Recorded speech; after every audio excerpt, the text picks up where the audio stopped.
Everyone, so this is how you grant a manager access. So just firstly go to the settings page. One thing to note is that they must have an account with Bonnet before we do this process. So either get them to download the app or sign up on the website version. A little bit of a cheap way to get them an account really fast without them needing to do anything is just actually add them as a driver. So you can add them as a driver, maybe select a vehicle, and then click invite. That will automatically create them a profile and send them credentials to log into the account. If the vehicle you've invited them to, you don't want them to actually see, I just then go on and delete it. So this here would show as an invite. I'll just show you exactly what I mean. So put in the email address, select the vehicle. You must select a vehicle for this to work. Now again, this is a little bit of a band-aid option if they haven't signed up to the account and you don't want to wait for them to do it. So just go invite. So then Nick's now been sent a invite to basically manage that vehicle, which is great. And then I basically just go and just delete that, because it doesn't really need to be done. So that's just basically a way of just doing a bit of a cheat in terms of inviting him and actually creating him an account. So if he already has an account, or she, ignore that first step and just go grant user access in the settings page. You want to type in their email address, and then you must click this look up user button.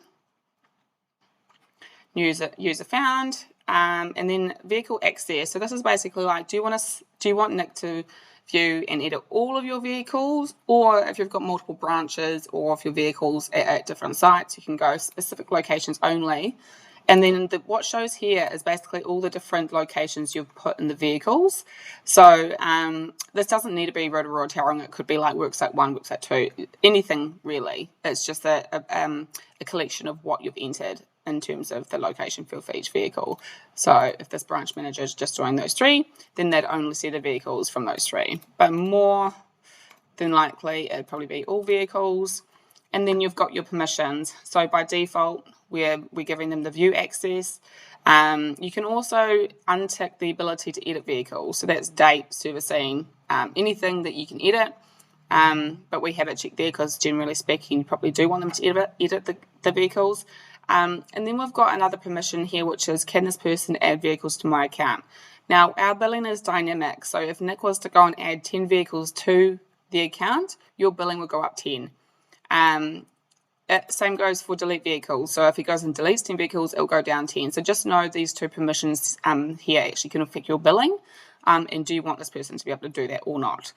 And then lastly, for those of you that have GPS tracking in your vehicles, this manager can see the GPS tracking page, or they can't, essentially, is what that one is.